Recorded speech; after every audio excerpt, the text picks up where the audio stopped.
Assalamu alaikum. Welcome everybody. You're listening to Ramadan FM. Welcome to my show, Do You Mind? You're with me, your host, Rehana Sidat, and I'm joined today with two special guests. My first guest is in the studio, Saffiya Seedat, who is a law student. We'll talk more, and she's also a young carer. And then my other guest is joining us live from Scotland.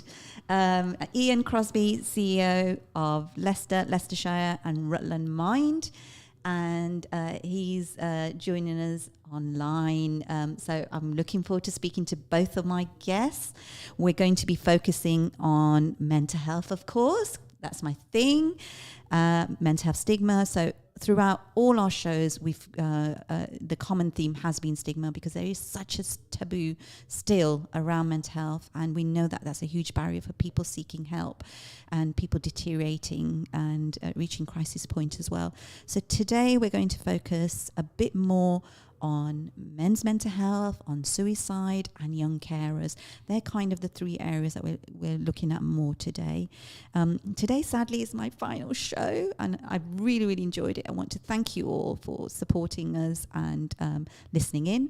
Let me tell you how you can participate today. So if you're listening, you can give us a call on the studio number 0116 48 22086. That's 0116 48 22086 if you want to give us a call, if you have a question for Iain or for Sophia. And also you can text us on the WhatsApp number, the mobile number, which is 07748 855 055. That's 07748 855 055. So if you have a question, if you want to send us feedback, whatever it is, give us a call or give us a text, and hopefully we will look forward to speaking to you. We're also on YouTube Live. We're on Facebook Live, so you can join us through there. If you want to pop on comments on there as well, please do so. So, and we're on digital radio as well. So if you remember which band it is, I put you on the spot. I think it's 9. I'm not sure, so don't quote me on it, guys. Okay. Right. So, Sophia, I'm going to come to you first. Mm-hmm. Okay. So let me tell our listeners a little bit about you first.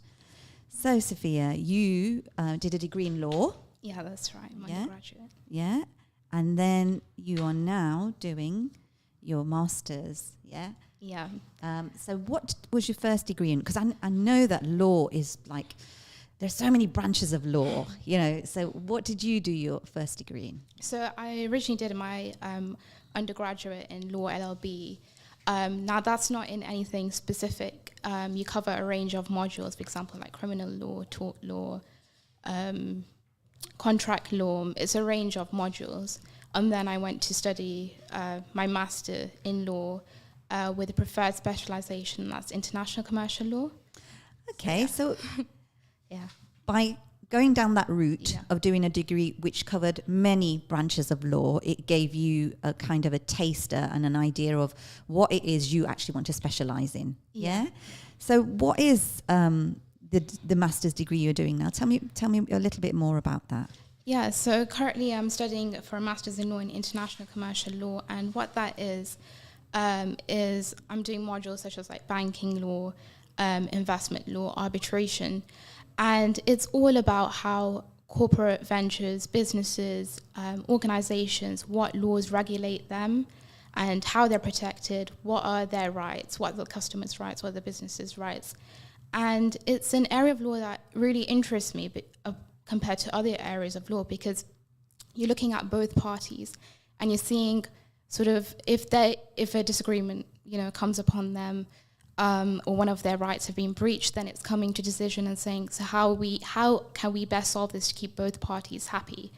And this really interested me, because compared to other areas of law, for example, criminal law or tort law, which is medical negligence, you're always sort of like leaning to like one side, supporting one party, and the other party may not be as better off. But here, you're looking at both parties. Interesting. And yeah. So a lot of kind of mediation, middle ground. Exactly. So it's about finding resolutions for both parties. Interesting. Really good. Sophia, I'm going to take you back a bit. So what made you study law in the first place? So I originally picked A-level law as one of my options. Okay. And then I quite liked it, enjoyed it. And then I went to study it at my undergraduate. And before I did that, actually, a lot of people asked me sort of, why do you want to study law? Like, will you be able to cope? Oh, law's not for women, it's for men, it's Really? male-dominated. Yeah, I did hear that. So then I think that motivated me even further to study it at undergraduate level. And prove people wrong. Yes, Love exactly, it. yeah. Love it. And imagine that it being international law, there's a lot to learn because we're not talking about just UK law here. Yeah, so, yeah. exactly. Are you enjoying it? Yeah, and I think, when I studied it at undergraduate level, sort of within my modules, there's the specific modules where you apply the legal knowledge in practice. So you have clients who are coming to you from outside, almost like pro bono. Okay. And we had this one client, and she was discriminated against based on her race. Oh. And I was able to sort of like advise her on her rights and what she's able to do. And I just felt like, I was making a difference. I think that's what law is. It's about correcting those injustices.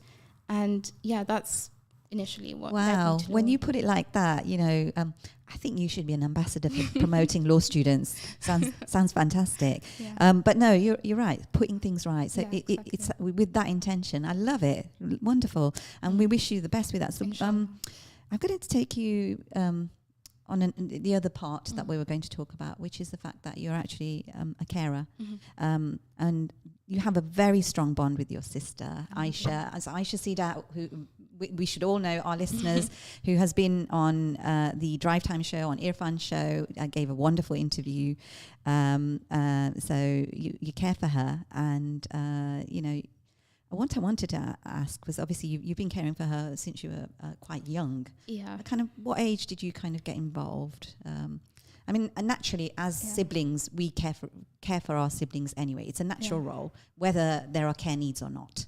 But when's your earliest kind of memory? Oh gosh, I think when I was really young, to be honest, I think it was about maybe 7 or 8 years old, maybe even earlier. I think it's Aisha has always kind of like needed support. It was physical support, emotional support. And I think that when my parents weren't there, I'd always be the one, to just kind of like take over, be like, it's okay, I got it from a young age. Yeah, and you were confident doing that. Yeah, it's really, really interesting. So before I ask you some more questions, I'm just going to read out some information around carers generally, but also, in terms of the young carers. So young adult carers are young people, this is the definition that we have in the UK. Young adult carers are young people aged between 16 and 25 who care unpaid for a family member or friend with an illness or disability, mental health condition or an addiction. Now, I know that for many of us, especially in our communities, we don't formalize caring. We don't even recognize that we're caring. It's just a given. It's part and parcel, and we don't recognize it as such.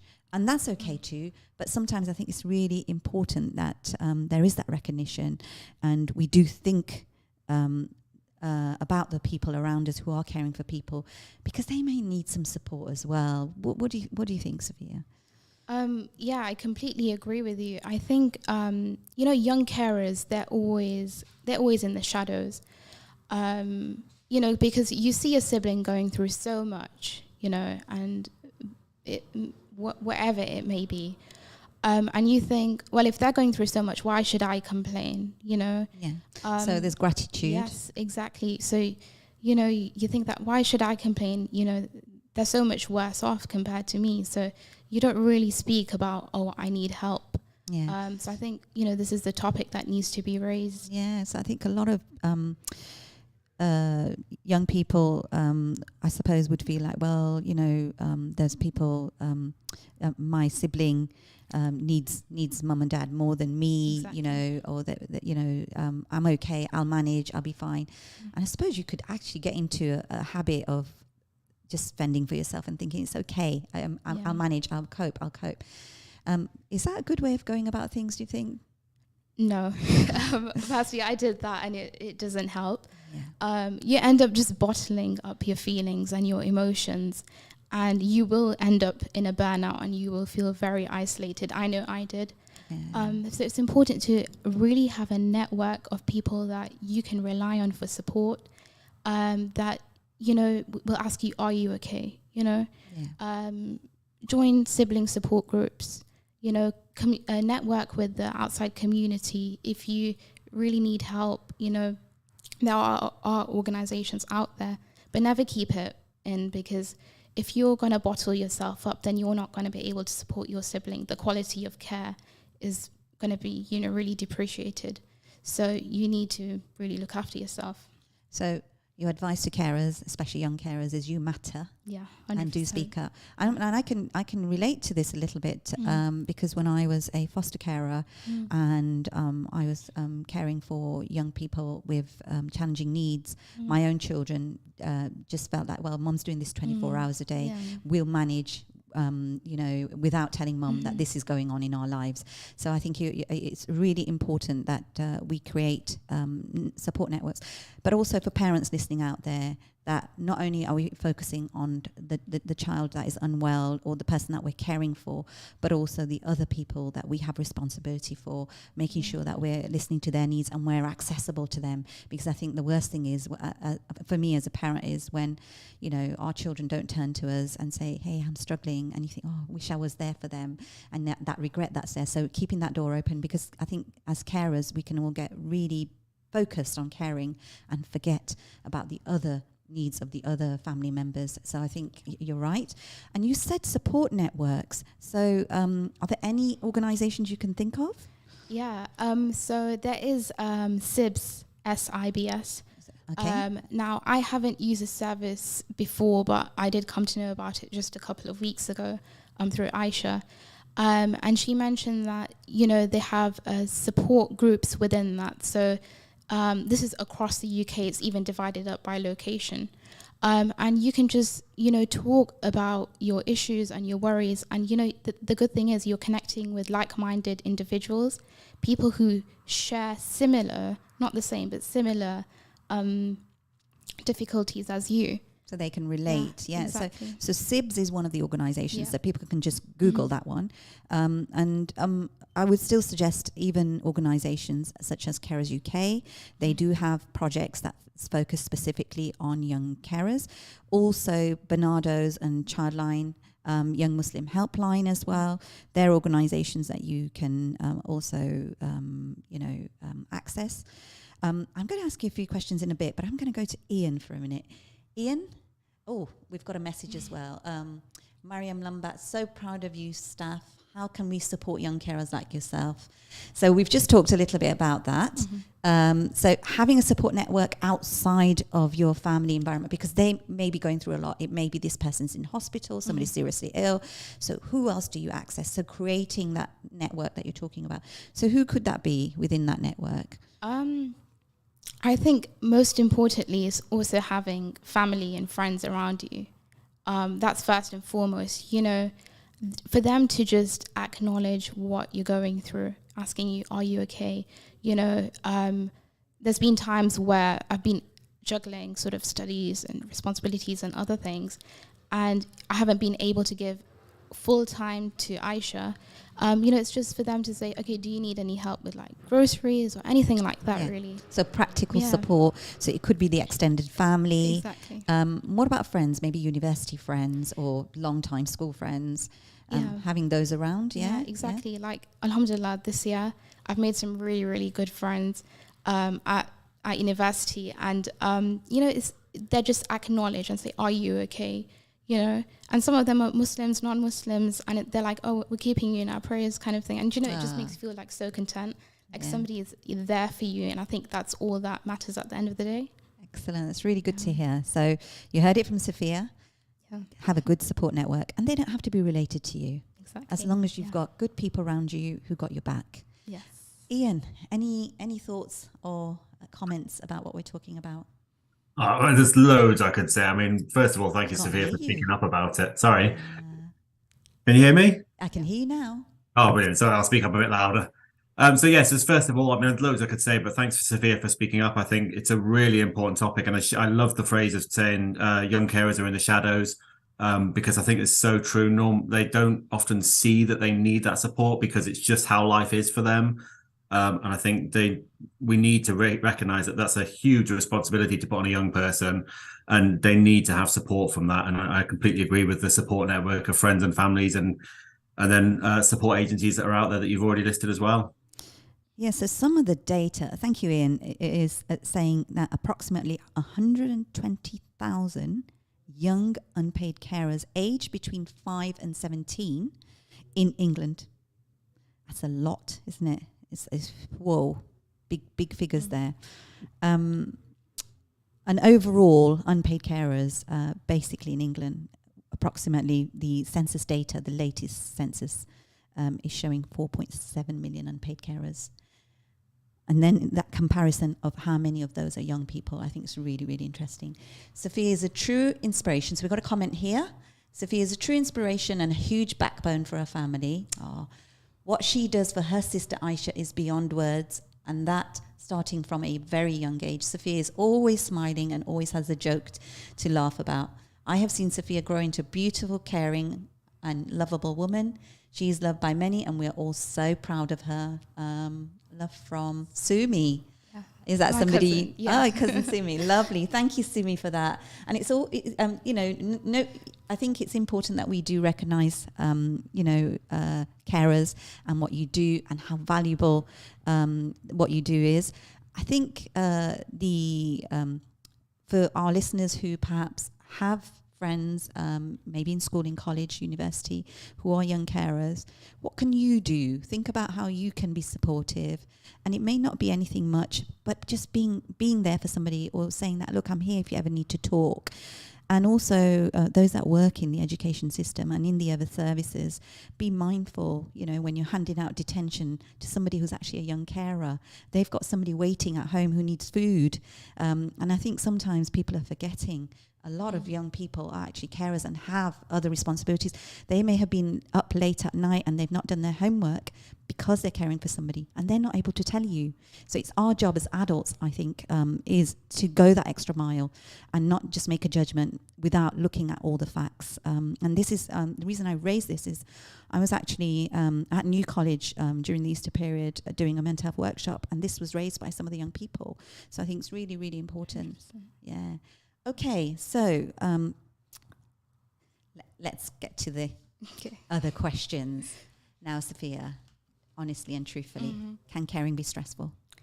100%. It is stressful. It comes with a lot of challenges. I'm not going to sugarcoat it. I think challenges in the sense that it challenges your relationship with family. Yeah. External challenges relationship with your friends as well.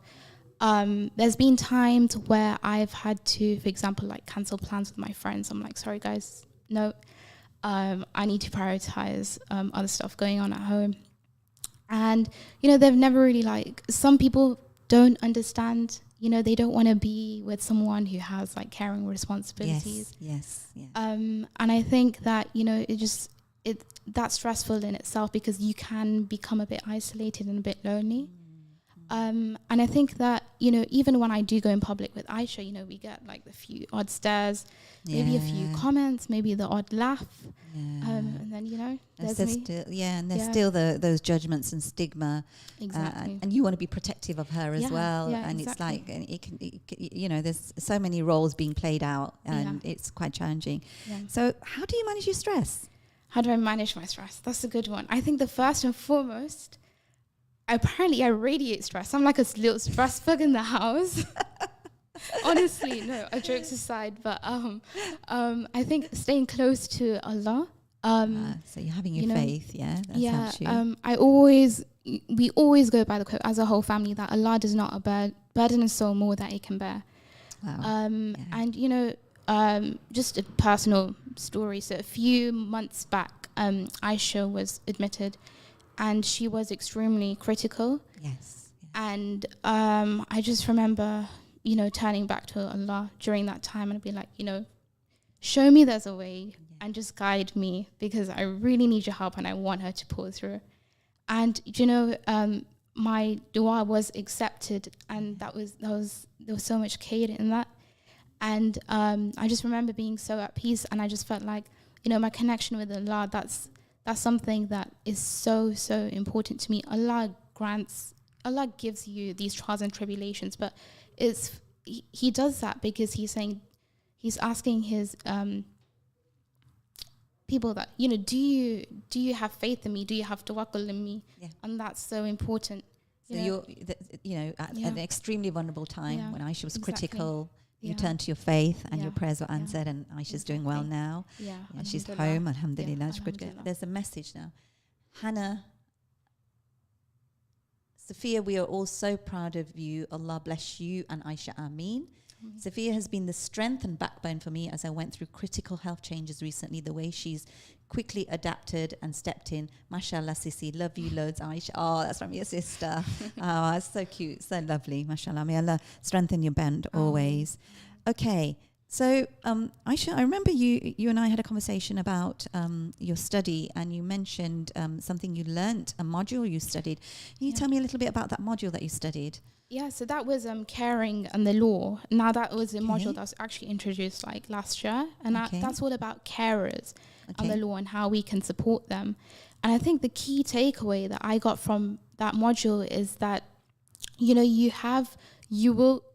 there's carers, right? But it doesn't mean that you'll be a carer because you have a loved one who has a disability. You can be a carer, for example, you might be looking after your parents in their elderly age. You might be a carer because you live in a lone parent family. You might also be a carer because your parent or your child is subject to substance abuse. And so at one point we're all going to become carers in life, and I think that's so important to remember. And we need to advocate for carers. We need to advocate for our loved ones for going through that difficult hardship. And I think that was the key takeaway.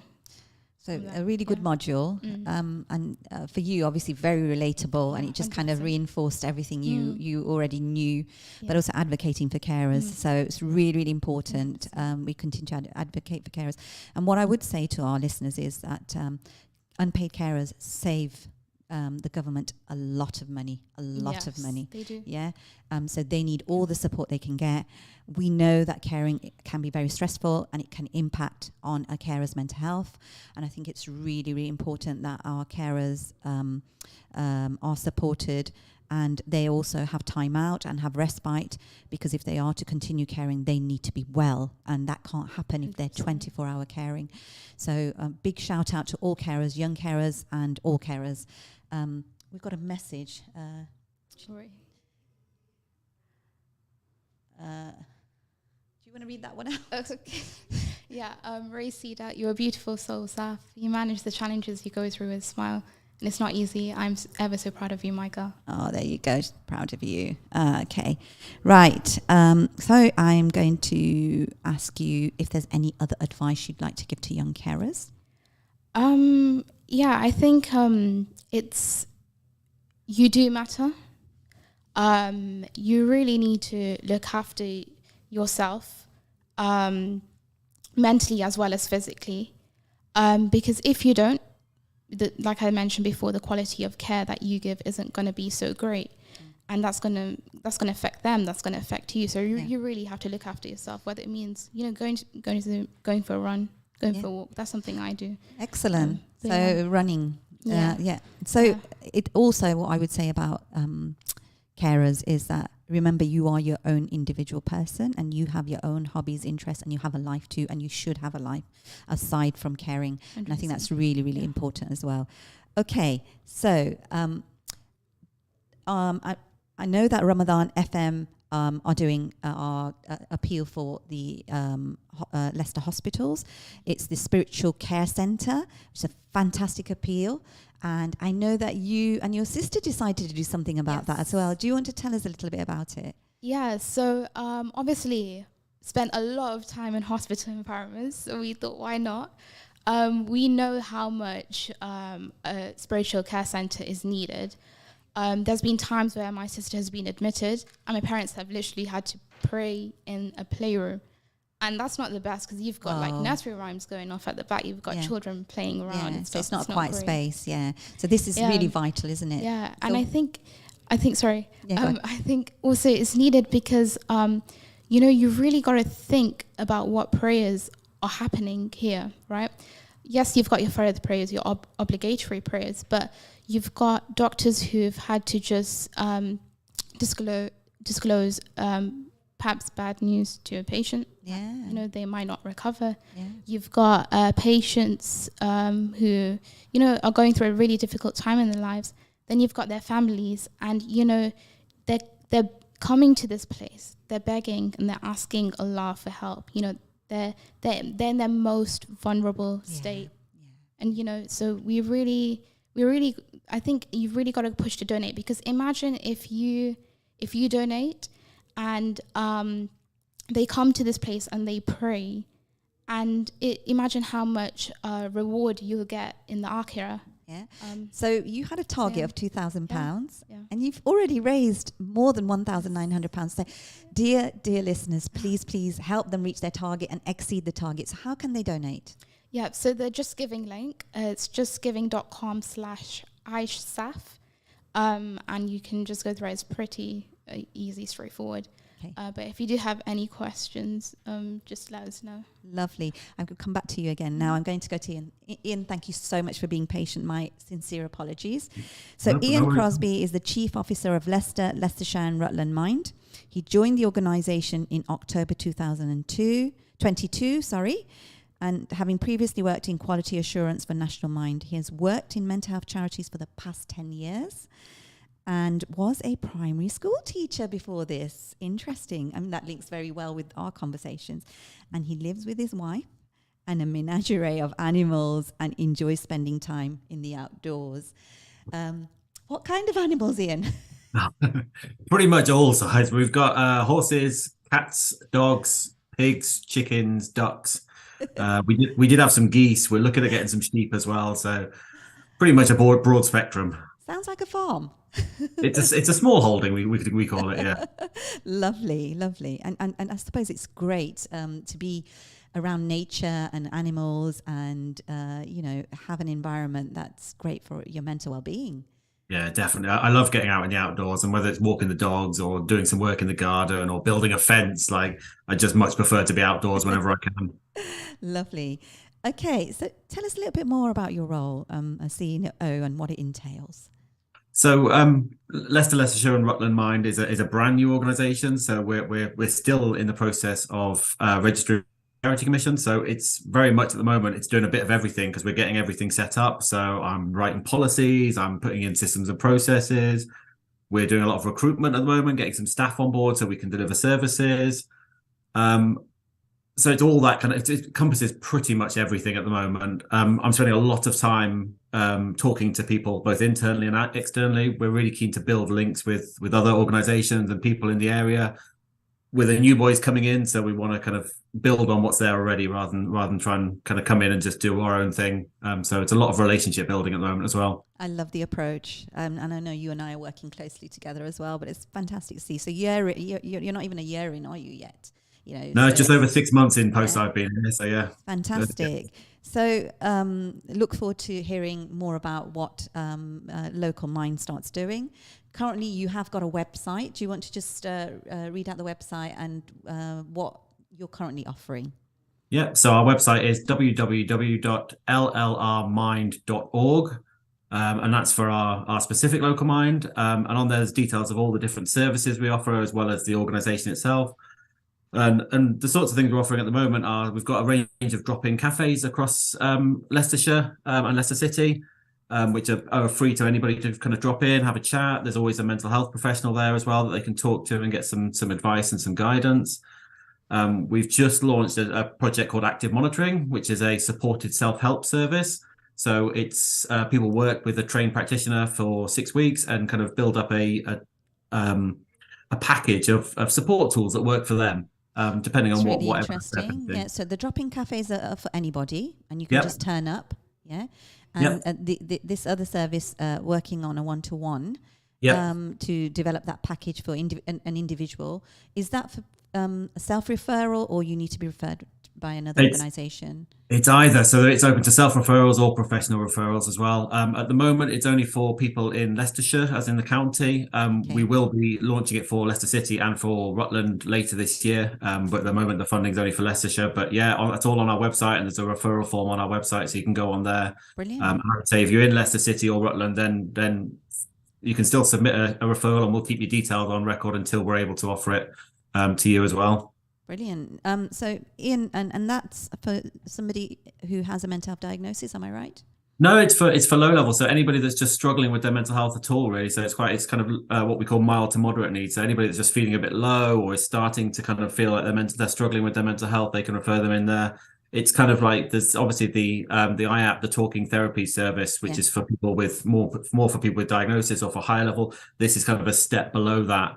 So it's for those people that's it's just really good.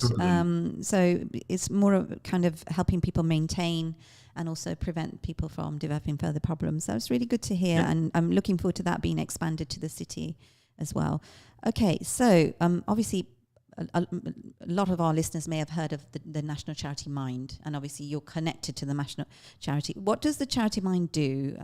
What are the kind of vision, values, et cetera of the organisation, and how does your mind fit into the National Mind? So what we refer to as National Mind, the kind of umbrella organisation, is very much about its vision is to make sure that everybody receives the mental health support they need. So they're all about reducing stigma, increasing awareness of mental health issues, and basically improving the support that's available for people with mental health problems across the board. So they do a lot of influencing government policy. They do campaigning, all those sorts of things as well. We are affiliated to them, so we're a completely separate organisation, but we're affiliated to them so that we are part of the Mind Federation. Right. We're here to focus on the needs of the people in Leicester, Leicestershire, and Rutland. So we're specifically for this region of the country, and there's other what we call local minds dotted around the country that have a specific geographical remit where they work as well. And I suppose that's very much needed, because what one area will need, one region will need, the needs will differ for various reasons, So I think having that bespoke service, depending on where that local mind is being offered, is really, really important. Okay. Do you think that the demand for mental health support has increased, Iain? Oh, absolutely. Yeah. Unequivocally, basically. I mean, Sophia talked about the kind of stresses in society at the moment, and they've just got ramped up over the last kind of 5 years. So we obviously don't like to mention it, but we had the COVID pandemic, and we're still feeling the effects of that. We've got the cost of living crisis at the moment, and our society is getting increasingly stressful and difficult to live in, and that's having an impact on people's mental health. So more people are needing and seeking support with their mental health. Good. And I think that kind of corroborates what we've been talking about in every week in our shows as well. Now, we know that stigma is still prevalent. As a result, people will try and find ways of coping rather than get help. And I mean unhealthy coping strategies. Can you shed light on some of the coping strategies that people commonly adopt that are actually harmful or lead to further deterioration in their mental health? Well, I think Sophia mentioned the main one, which is bottling it up. Actually, people don't want to talk about mental health because that stigma's there, and so they bottle it up. They try and cope by themselves, and that usually causes more harm than good. Things tend to escalate, and actually they then need more kind of intensive support when they actually do seek support. Obviously, there are other coping strategies that people use, and they tend to be ones that have kind of like provide short-term relief or kind of mask the symptoms of the mental health problems, but they don't address the cause. So kind of common ones are things like substance misuse or self-harming, but they're the ones that kind of provide that short-term relief. And people use them out of necessity because they've got nothing else to do, or they don't feel like they can access anything else. But it's really important that they look to develop more positive strategies that actually address the causes of their poor mental health, rather than just trying to cover it up. So obviously alcohol, gambling, addictions, people develop addictions because they need some sort of escape, whatever that escape is. It could be substance abuse, but they're common ways. Then they can which can actually end up spiraling out of control as well. There's also self-harm as well, etc. Okay, I'm just gonna read out a message, Iain. Just bear with me a second. Assalamu alaikum wa rahmatullahi wa barakatuh. Ramadan Karim. Sharing the love and support to all young carers who go unnoticed. Thank you to everyone in the studio. Unstoppable self-care. Hashtag unstoppable. Hashtag self-care. Hashtag self-love. Hashtag mental health. Thank you. Before we carry on here, I'm really sorry. I know that Sophia mentioned her fundraiser, the appeal for the Spiritual Care Centre. Do you want to just read out the link again? Yeah. It's justgiving.com/ISAF. That's AISHSAFF. Thank you. I'm so sorry, Iain. Right. So talking about the kind of coping strategies, and obviously then that can lead to more further deterioration of mental health problems for some people, because now they may, if for example, if it's gambling, get themselves into debt. If it's alcohol, it gets to levels where now it's going to impact on their relationships with others. They can't go to work, all sorts of things, So it's really difficult to kind of have healthy coping strategies when we don't have that education in the first place, and there's such a stigma and taboo around mental health. What do you think we need to do to address this? Oh, that's a big I know it is, but you will have one or two suggestions. I mean, no doubt.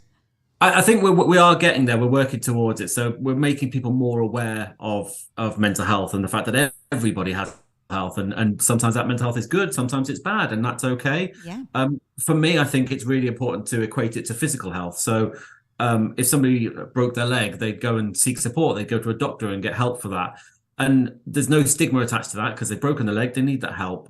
And we need the same things with fit mental health. That needs to be on the same level. That actually, if somebody's got problems with their mental health, they need to seek support with that, and there's nothing wrong with that. Yeah. And I think, like you said, it starts with education. So making sure that people of all ages. I mean, obviously, it's much easier to start with young people because they're kind of that blank slate essentially, and build it up from there. But everybody just needs educating about what mental health is, the types of problems you can have with your mental health, and what support you can seek for it. Yeah, and I think you raised some really good points, and also how to cope and how to manage when things are tough ourselves. What are the things that we can do initially before it gets to a stage where we then reach out for help? So having those healthy coping strategies that we spoke about.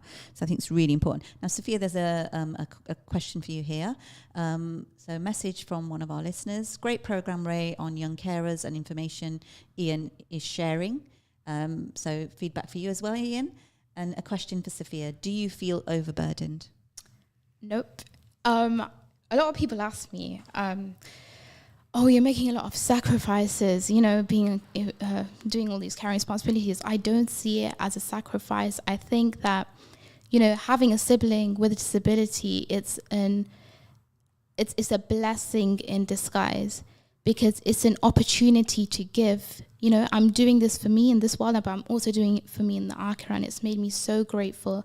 I've learned so much from my sibling, and it's made me view the world from a different lens. And it's made me so grateful that I don't feel overburdened at all. Wow, that's amazing. So your faith helps you with that, a lot, and knowing that the reward of caring for somebody, exactly. That it is the abundance of blessings that you get from it, Exactly. here and in the Akhirah. Yeah. Wow, it's amazing. Yeah. But it is okay if you are struggling or feeling overwhelmed or burdened. Yeah. So anybody out there listening, know that that's okay too. Okay, Iain. Can come back to you. We are in the last 5 minutes of our show, so I am going to be quite quick. We didn't get to cover everything we wanted to cover, but I wanted to talk a little bit about men's mental health and why you think there is such a stigma around men's mental health. I think this goes back to what we were talking about a minute ago about the not opening up, the lack of the bottling it all up. I think there's this vision in society for a lot of men that they have to be the strong one, have to be the stable one, everything has to be all right, and they just have to soldier on and get on with life. and that it's wrong to show that weakness, that they need that help. And so they don't talk about it. I think, obviously, very generally speaking, women are much better at talking to friends, family members about their lives, and men just don't open up in the same way. And that then leads their mental health to get gradually worse to the point where they can no longer cope. And unfortunately, sometimes that leads to suicide. Yeah, and this is the thing, isn't it? I'm going to just quote a few data around suicide. So in 2021, 5,219 suicides were registered. The overall suicide rate was 10.5 per 100,000. I know these are confusing to hear. So if I say it in this way, 753 deaths by suicide were recorded in 2019. And there have been increases for particular groups, including men 65 to 84 and young people aged between 25 and 34. So they're the highest rates. But males aged between 50 and 54 were found to have the highest suicide rate, which kind of links with what you're saying, because if men are unable to talk and unable to reach out, suicide rates in men are higher. Although more women attempt suicide, more men are actually are successful in taking their lives, unfortunately. So we have a lot of work to do, because these are preventable suicides, Iain. And so by us normalising and talking about mental health, and creating environments where we say it's okay not to be okay, you don't have to be, strong all the time. And I think one way of doing that, and I found this, is by sharing your own vulnerability, giving other people permission to then be able to share and say, look, I'm also struggling. If you are listening and you are somebody who's struggling, I would say, please reach out for help. Iain, what's your advice of where they could get help? We're really lucky in Leicester, Leicestershire, Rutland, that there's a massive array of things out there that people can access. So look into charities that are out there, and we've got our drop-ins, and lots of other organisations offer drop-ins as well. Talk to friends and family, like normalise those conversations about mental health. Like you say, explain that you're feeling vulnerable, even if your mental health is fine, that you're vulnerable, you've got vulnerabilities, and that will allow other people to have that permission to open up as well. But yeah, just a quick Google search will bring up lots of things, and go out, talk to people. But some people that prefer not to talk about it, and that's okay too. And I think it's about finding those healthy coping strategies that work for you as an individual. So some people like to go for a walk, a bike ride, do some painting, read a book, whatever it is. Just find something that helps you to feel better and to manage your mental health, and hopefully that will work for you. Thank you so much, Iain, for all that advice. I'm just going to read out a local number. So this is the central access point for anyone who needs support for their mental health. And it's a 24-hour helpline, 0808 800 3302. That's 0808 800 3302. If you Google Leicestershire Partnership Trust, you will, and then put in the search engine mental health, you will get an array of information. The same with Leicester City Council. If you, again, in their search engine, put mental health, all the mental health support information will come up. In Leicester and Leicestershire and Rutland, we also have crisis cafes. If you're struggling with your mental health and feeling unable to cope, these are dotted around the city and county.